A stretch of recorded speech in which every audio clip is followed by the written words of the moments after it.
வணக்கம். பிரேமா ராஜகோபால். தோ தோதே இரு கிளிகள் அப்படிங்கிற இந்த கதையை பார்க்கலாம் வாங்க.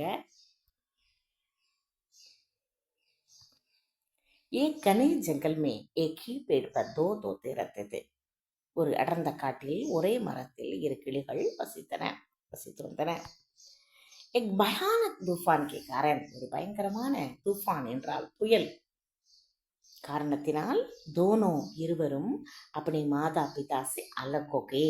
தன்னுடைய அப்பனே என்றால் தன்னுடைய மாதா பிதா தாய் தந்தையை விட்டு அலக் ஹோ கயே பிரிய நேரிட்டது, பிரிந்து விட்டார்கள் அப்படின்னு இருக்கு. அலக் ஹோ கயே அந்த புயல் காற்றின் காரணத்தினால் இவர்கள் அந்த அந்த மரத்திலிருந்து அடித்து செல்லப்பட்டு தனியாக பிரிய நேரிடுகிறது.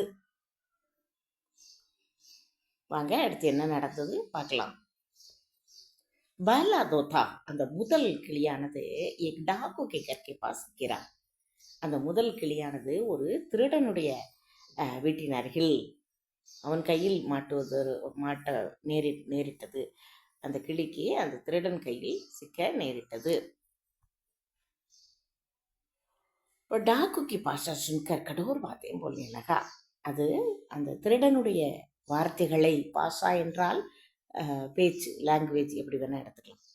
சுன்கர் கேட்டு, கடோர் பாத்தையும் போல்னே லகா அது கடினமான வார்த்தைகளை பிரயோகப்படுத்த ஆரம்பித்தது. போல்னே லகா என்றால் பேச ஆரம்பித்தது.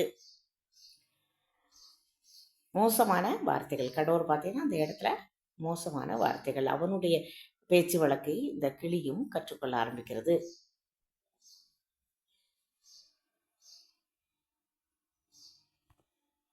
தூசரா தோதா அந்த மற்றொரு கிளியானது எக் சாது கே ஆசிரம் கே பாஸ் கிரா.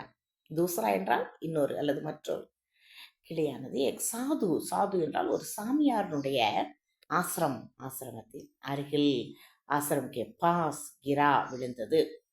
வகா அங்கே உஸ்னே அது, பிரேம், பிரேம் என்றால் அன்பு, ஷாலீந்தா ஒழுக்கம், அவர் மீட்டி பார்த்தேன் அத்துடன் இனிமையான வார்த்தைகளையும் மீட்டி பார்த்தேன் சீக்கி கற்றுக்கொண்டது.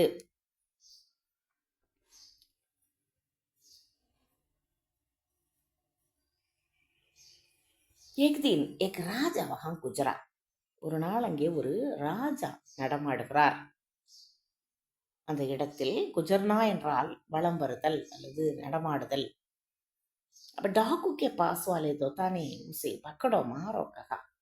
இந்த திருடனால் வளர்க்கப்பட்ட கிளியானது உசே அவரை பக்கடோ பிடி, கொல், மாரோ அப்படின்னு அதனுடைய பேச்சு வழக்கில் சொல்லுது. பக்கடோ மாரோ அப்படின்னு சொல்லுது. ககா அவர் லேக்கியின் சாதுக்கே பாஸ்வாலை தோதா. ஆனால் இந்த சாமியாரால் வளர்க்கப்பட்ட கிளியானது உசே ஸ்வாகத், ஸ்வாகத் என்றால் வந்தனம், வரவேற்கிறது, பைட்டி அமருங்கள் அப்படின்னு அது அது ரொம்ப ஒழுக்கமான வார்த்தைகளை பிரயோகப்படுத்தியது. அந்த சாமியாரால் வளர்க்கப்பட்ட கிளியானது லேக்கின் சாதுக்கே பாஸ்வாலை தோத்தானே உசே ஸ்வாகத் பைட்டியே ககா.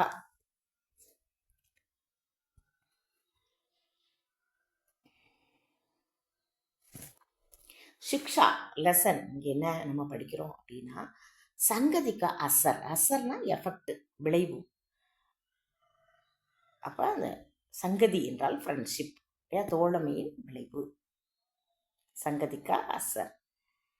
हम जिन लोगों के साथ रहते हैं वैसे ही हम बन जाते हैं. हम நாம் ஜின் லோகோ எந்த மக்களுடன், மனிதர்களுடன், ஜின் என்றால் எந்த, லோகோ மனிதர்களுடன், கே சாத் உடன், ரத்தைய வசிக்கிறோமோ, வைசேகி அது போலவே பஞ்சாத்தைக நாமும் ஆகிவிடுகிறோம். பன்னா என்றால் ஆகுதல், உருவாக்குதல். இப்போ வைசேகி அந்த மாதிரியே பஞ்சாத்தைக நாமும் மாறிவிடுகிறோம்.